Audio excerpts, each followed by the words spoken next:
Hi, I'm Graham. I'm from a company called OzDIY Electric Vehicles or Oz Electric Vehicle. What we have here is a bit of a toy for the workshop. We had a Tesla S motor laying around, didn't have a particular use for it, and we had this old Suzuki Swift body shell. And we decided to put the two together and make a bit of a toy race car, take out the drag like that. We've been that busy, we haven't been able to get it down to the dyno shop to do the final tune and then get to the track, but we hope to find the time soon to do that. Anyway, so what we've got is a Tesla S motor in the front here. Basically, it was a good fit. We had to modify the Tesla CV shafts, change the ends on them so that we suit the Suzuki CV ends. We've made our own diff lock inside, and it's not a CIG locker, just in case you're asking. No, we actually had a proper one manufactured. It is a genuine limited slip. If anyone's interested in it for the Tesla small drive units, give me a call. I made 10, so I've tested this one and it hooks up just nicely.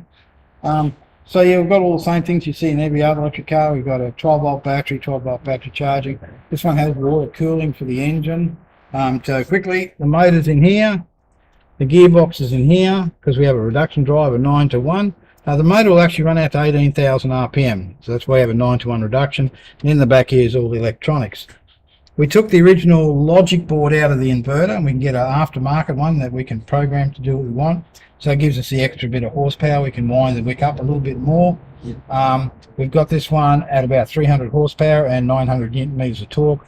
With the diff lock, we're probably going to have to do some work on the ramping, on the acceleration ramping, so we don't break traction at the start line, but keep feeding in more horsepower as the RPM increases.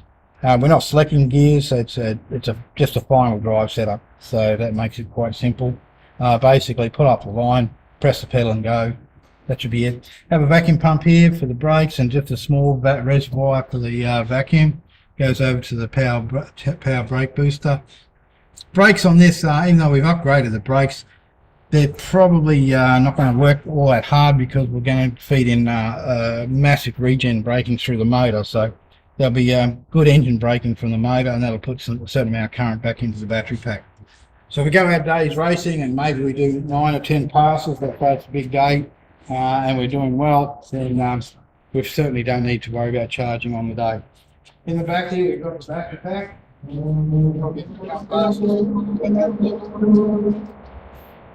have the battery management system. There's the silver box there on the side. A bit of overkill, but it's basically set up for expansion. If we expand the battery packs or something like that, we've got one that we can expand. The cells are actually something from an ex-military sort of application.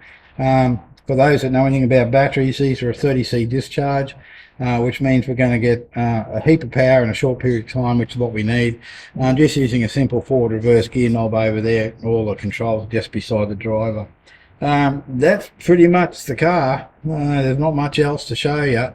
It's a very simple vehicle, and we're hoping for somewhere like either low 10s, maybe high 9s. That would be really good. If we do that, we'll probably have to go and buy a parachute to stop it. So. But hey, all good fun. We'd like to take this down to the Salt Lake as well, see what the top end will do over that 12-mile run. That would be good fun. But it just comes back to time and money, I suppose. So we're all very busy. We're doing a lot of conversions here, and we're just about to step it up to a bigger factory. So keep an eye on us. We're going place.